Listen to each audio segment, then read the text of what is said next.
അങ്ങനെ ചെറിയ രീതിയിലാണ് ഞങ്ങൾ ക്രിസ്മസ് ഒക്കെ ആഘോഷിച്ചു. ഗിഫ്റ്റ് മേടിക്കാൻ പോകുമ്പോൾ അവിടുത്തെ മുന്നിലത്തെ ക്രിസ്മസ് പപ്പന്മാരാണത്. അങ്ങനെ ഞങ്ങൾ വരുന്ന വഴിക്ക് നല്ല ക്യൂട്ടായിട്ടുണ്ട്, ഓല മെഡലോണ്ട് ചെയ്തെടുത്തതുകൊണ്ട്.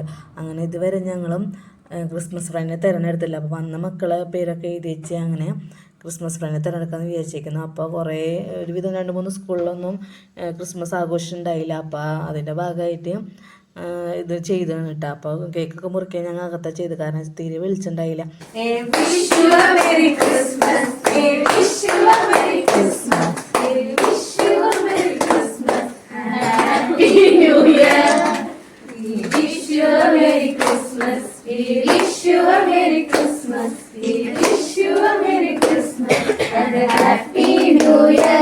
അങ്ങനെ ഈ 2 പിള്ളേരുണ്ട് കേക്ക് മുറിച്ച. പക്ഷെ അവർ തീരെ മുറിക്കുന്നുണ്ടായില്ല. അപ്പോൾ നീതു മുറിച്ച് 2 പേരുടെ കയ്യിലും കുഞ്ഞു കഷ്ണങ്ങൾ വെച്ച് കൊടുത്തു.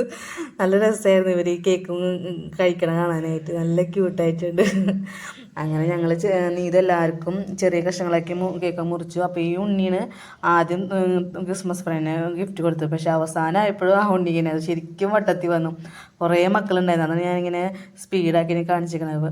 അപ്പോൾ അങ്ങനെ ഗിഫ്റ്റൊക്കെ എക്സ്ചേഞ്ച് ചെയ്ത് ലാസ്റ്റ് വന്നത് അപ്പം എല്ലാ മക്കളും കൂടിയിട്ട് ഗിഫ്റ്റൊക്കെ പൊളിച്ച് നോക്കട്ടെ എന്താണ് ഉള്ളിലെന്ന് വെച്ചാൽ എല്ലാവർക്കും ഇഷ്ടം കൂടി.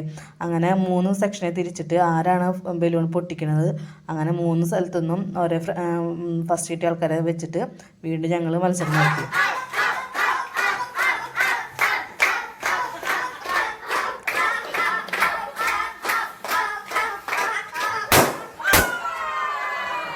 അങ്ങനെ ഇതാണ് എൻ്റെ മോള്. ഇത് ചെറിയൊരു സമ്മാനം കൊടുത്തു. അപ്പോൾ ഇത്രയേ ഉള്ളൂ ഞങ്ങളുടെ ക്രിസ്മസ് വിശേഷങ്ങളൊക്കെ. നിങ്ങൾക്ക് ഇഷ്ടമായെങ്കിൽ ലൈക്ക്, ഷെയർ, സബ്സ്ക്രൈബ്. അപ്പോൾ tata bye bye, see U.